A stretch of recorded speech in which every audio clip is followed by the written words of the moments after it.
Well, this is the Greenland. This location here at Qassiarsuk is where the famous Erik the Red landed back in 982. So a bit about Erik the Red. The fiery ginger was born in Norway in 950, but his family was soon exiled because his dad murdered a bunch of people, and they moved to Iceland. In the year 982, Erik himself was exiled from Iceland for murdering a bunch of people, so the apple didn't fall far from the tree. He came here, he made it to what they called Brattahlíð, which means steep hill. And he lived here for 3 years, and then in 985, he went back to Iceland, gathered a load of people, about 25 ships worth, but only 14 of them made the crossing and made it here to create the east and western settlements. In the year 1000, this guy, his son Leif Erikson, became the first European to discover the Americas. He landed in a region he called Vinland, which is what we now know as Newfoundland, and he beat Christopher Columbus by 500 years. In the year 1003, Erik died, likely due to some form of epidemic, leaving a lasting legacy as the first Norseman to find Greenland.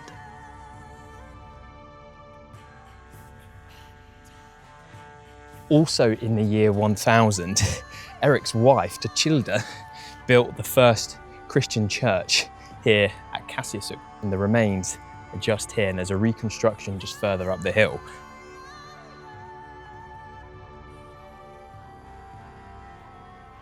Today, Qassiarsuk is home to about 50 people, most of whom are sheep farmers who continue to live off the land, echoing traditions of both Norse and Inuit. It's one of the few places in Greenland where farming is viable, thanks to the relatively mild climate of the southern fjords. After lunch aboard the ship, we made a short crossing over to a rural site known as Igaliku, a scenic and remote shoreline anchorage. From here, we continued on foot, passing by a series of recently cultivated meadows, which are part of a seasonal preparation for winter sheep fodder, and down to some ruins that offer a striking glimpse into the central role this area played in medieval Greenlandic society. What a cracking hike this has been. We started on the other side of that hill at Igaliku Bay, and we've come over the top, down the ridge, down to this coastal town of Igaliku, and I'm now standing in the remains of a 12th century cathedral. It was built in 1126. This was the centre of Norse religion for a while, and this cathedral was about 27 metres long by 16 metres wide, which was massive by Greenlandic standards. Just going through the arch, you can still see some of the remains of the cathedral and the farmstead, and it's just a cracking little spot. As we slowly made our way back to the ship, I spotted Greenland's largest bird of prey, and one that were considered the watchful guardians of the skies in Norse mythology.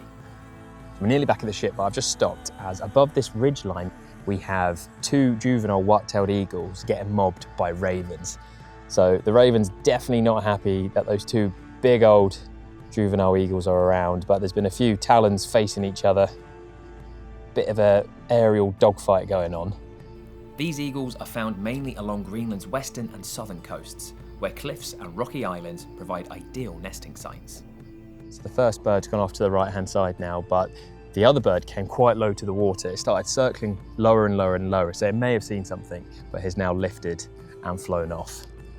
In Norse stories, eagles sometimes acted as messengers for the gods, carrying information between realms, with their powerful wings and high flights, symbolising a bridge between the mortal world and the divine. Well, I turned my back, and before I knew it, the eagles are right above us.